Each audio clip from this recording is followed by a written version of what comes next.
Adventures, where each week I'll be your tour guide as we explore countries of the world from the comforts of home. Where are we headed this week? To the European country whose name literally translates to Land of Rabbits, Spain. Let's go!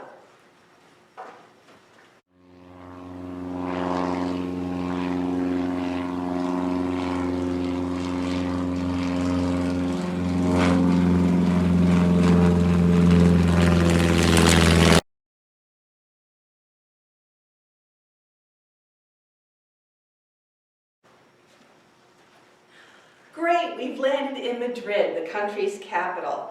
At first, you might think this is a palace. While Spain does have royalty, King Philippe VI and Queen Letizia, this is not their home.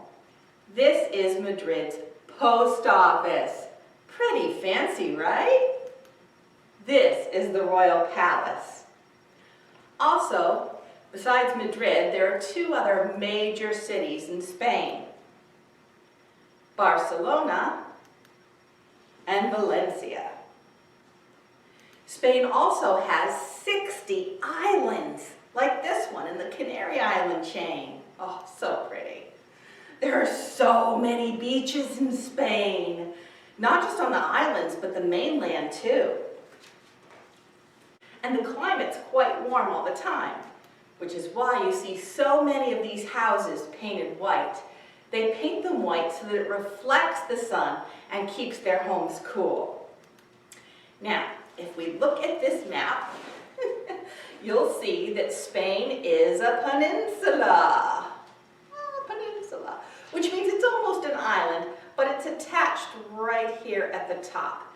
And you see there's the Mediterranean Sea, which is very warm.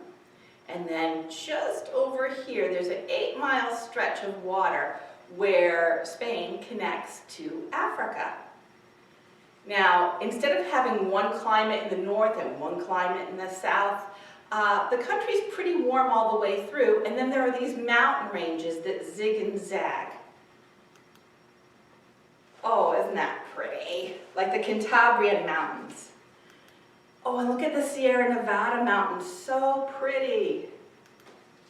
There's also lots of farmland. And look at these lush rolling hills. Now, all of this beautiful land is home to some pretty cool animals. Let's take a look. Oh my gosh, look at this guy. They call him the white-headed duck. They missed their opportunity to call him the blue-billed duck, but white-headed duck will have to do. Then we've got the brown bear. Look at this guy, get out of the way. He's a monk vulture. Oh, the Iberian wolf, the imperial eagle, the Spanish ibex, the Iberian fox, Eleanor's falcon, the Iberian lynx, and the national symbol of Spain, the bull. Now, all this land is also home to some pretty cool people. Hey, here's some kids. If we want to say hello, we would say, hey, buenos dias. And they would most likely have names like Mateo and Lucia. And if we ask them what fun things there are to do in Spain, they could give us an earful. First, there's the Concurs de Castile Festival in Tarragona.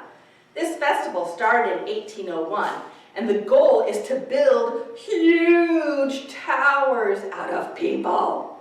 It's not a competition for a prize, just the pride in having made the tallest human tower. And of course, you know who's on top of that huge tower? Kids! Ah! Then there's the Turraco Viva, which hasn't been around all that long, only since 1999. But it's a really cool festival that celebrates the time when Spain was a territory owned by the Roman Empire. In March, they celebrate Las Fallas in Valencia. This is a 5-day-long party with 3 million people showing up. It's a party to celebrate spring, and it also celebrates St. Joseph and all dads. They create these beautiful displays and statues, about 700 of them every year. Many are storybook characters or celebrities or politicians, and there's parties and fireworks and music and dancing and parades. And on the last day, do you know what they do to all of these 700 displays? Boom! They light them on fire! It's a way that this culture, like others we've looked at, says goodbye to the old and hello to a new year. Speaking of New Year's, there's a special thing they do on New Year's Eve. It's the 12 grapes of luck, las 12 uvas de la suerte. And as each chime goes off on 12, ding, ding, ding, like that, all the way up to 12 at midnight, each time it dings, they chew and swallow a grape. So it's chew and swallow a grape, chew and swallow a grape. Now you gotta be careful not to choke, because you really do have to chew and swallow or it doesn't count. If you chew and swallow the 12 grapes before the clock stops chiming 12, you're gonna have good luck all year. Oh, this looks awesome. La tomatina. Grapes aren't the only food to be used for fun. Lots of kids enjoy going to the largest food fight in the world. La tomatina is a festival held every year since 1945 in La Buñol, Spain. On the last Wednesday of August, every year, nearly 40,000 people from all across the world come together in Buñol and hurl 150,000 squished tomatoes at each other, all in fun. Of course, like all good festivals, there's the week leading up to the fun with parades and music and fireworks and cooking competitions, lots of music. And on the last day, in the morning, they cover all the local shops in plastic. And then 110 tons of tomatoes are brought in by truck. At 11 a.m., there's a mad rush to climb a pole that's been greased, and on top of that pole is a ham. I know, this all sounds like such crazy fun. They set off a cannon. Someone tries so hard to climb that slippery pole, grab the ham, and when they pull it down, another cannon goes off. And then all the trucks dump the tomatoes for everyone. And you've got to squish them first so no one gets hurt, and then you just throw them at each other. And this crazy fun goes on for an hour. And then another cannon goes off, boom! And it's time for everyone to stop. Then they bring in the hoses, hose the people and the whole town down. All right, finally, the kids would tell us about the most famous festival in Spain. It's called the Fiesta de San Fermín in Pamplona, which is the running of the bulls in Pamplona. I mentioned earlier that the bull was the national animal of Spain. Bullfighting and bull running are still really popular activities that go back hundreds of years. And the running of the bulls is part of a 9-day festival with music, dancing, parades, fireworks, and food. Then 6 to 10 bulls are released in a 900-yard stretch of street that's been blocked off. And the participants dressed in white with red belts stand in front of the bulls about to be released and try to outrun them. It is quite dangerous, but they found a way for kids to get in on the fun. That's right, they can do it safely. They use bicycles or wheelbarrows and they put masks of bulls on the front, and the kids and the parents run chasing each other down the street. These are just some of the festivals held in Spain each year, but not every family can travel to see them. So what do kids do for fun in their own neighborhood? Well, soccer, of course, it's the #1 sport.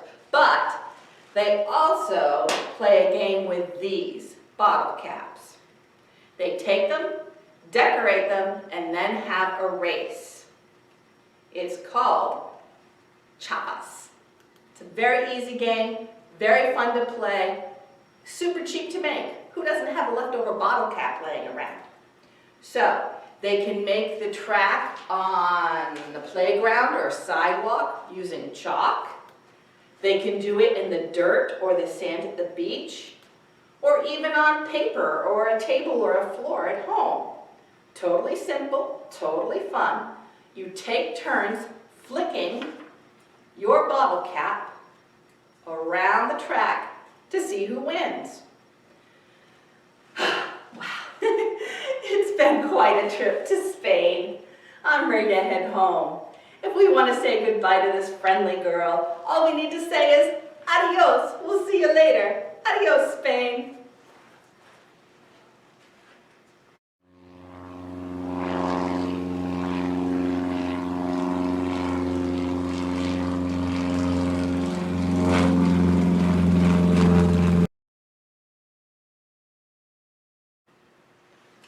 It's good to be back home, but I am too full of energy to sit down and do a craft right now.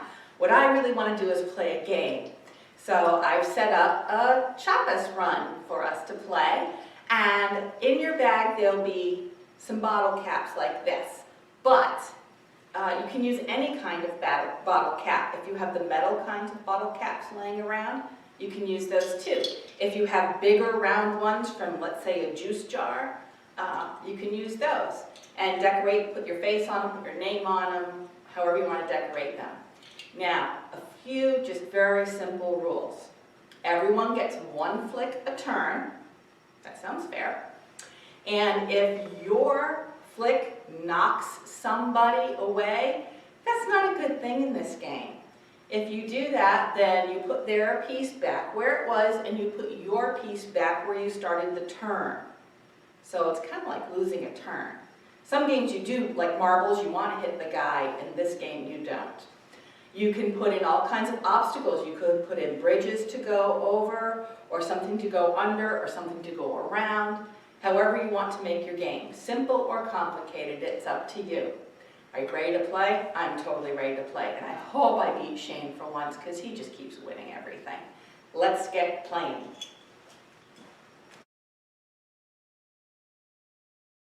All right, Shane has chosen black, I've chosen red. I'll let him go first.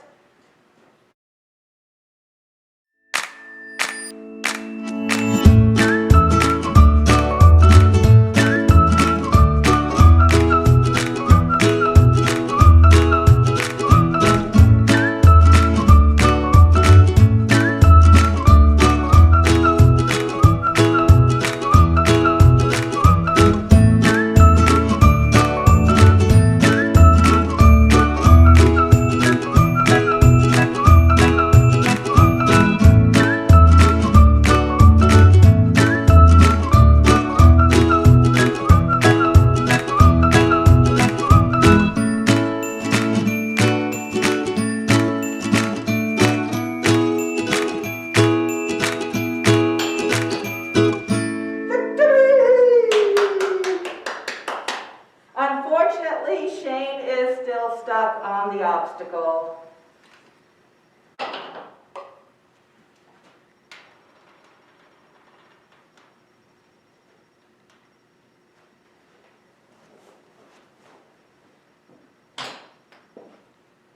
Second place is still a winner in my book. Now, I think I'm ready to calm down, sit down with my craft, and relax.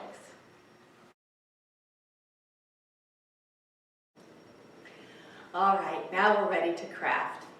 In your packet, you will find this cardstock paper that says Bull on it, a little description.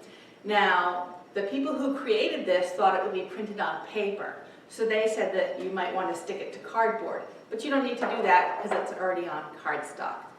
So, very simple. All you do is color the bull. I highly recommend coloring it before cutting it out. It's just so much easier to do the edges that way. I colored mine brown, but there's no rule that says you can't have a purple polka dotted bull. So any color you want to make your bull, go ahead. You'll see he has a head, a back piece with a tail, and a front piece. So you're going to color those and cut them out. The next step is to take a paper towel tube, and you want about 3 inches for his body. It's not science, it doesn't have to be exact, but you just want him to be the right proportions for a bowl. So I'm just going to cut. It went rolling across the table, about that big. Then you're simply going to glue or tape on what you've colored. The tail part onto the back, the front legs first, and last of all, his head. Super duper easy craft, and your bowl can keep you company. Or you could have running of the bulls with your Lego characters. You could make a bunch of these and just go, ah, and chase your Legos around. Why not? Let's have fun. Something else that is in your packet is this 12 grapes worksheet. It talks a little bit about the 12 grapes on New Year's Eve. Make sure if you ever do this that you chew those grapes carefully. Doesn't count if you swallow them whole, and we don't want you to choke. So there's a little coloring thing and a word search for that. And the last thing on the list is the quesada pasiaga. It's kind of a Spanish cheesecake. It doesn't have a crust like a cheesecake has. And it has a different texture because it's made with ricotta cheese instead of cream cheese. But after it's made, you can top it with any of the things you might top a cheesecake with. So a special treat for myself today. I'm very excited for my snack. I have made the cheesecake in a square pan, and then I just cut it up into little squares. Put one piece on a plate. You might notice some chocolate chips here. You could use something like lemon curd. This is very tasty because there's lemon in the cheesecake. You could use any kind of preserves or jam that you might like to put on top. But my special treat today, you know what that is? Warmed up peanut butter. And I'm just going to drizzle a little over my cheesecake. Boop, boop, boop, boop. Then I'm going to sprinkle some of the chocolate chips and enjoy my delicious treat. I'm going to try the first bite in front of you. I can't fake it. If it's not good, I'm going to go, ah!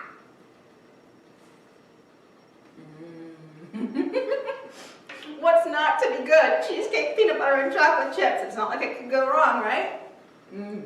Delicious. So I look forward to seeing you next week. I had a lot of fun with Spain. Where are we headed next week, you ask? You'll have to tune in to find out. See you then.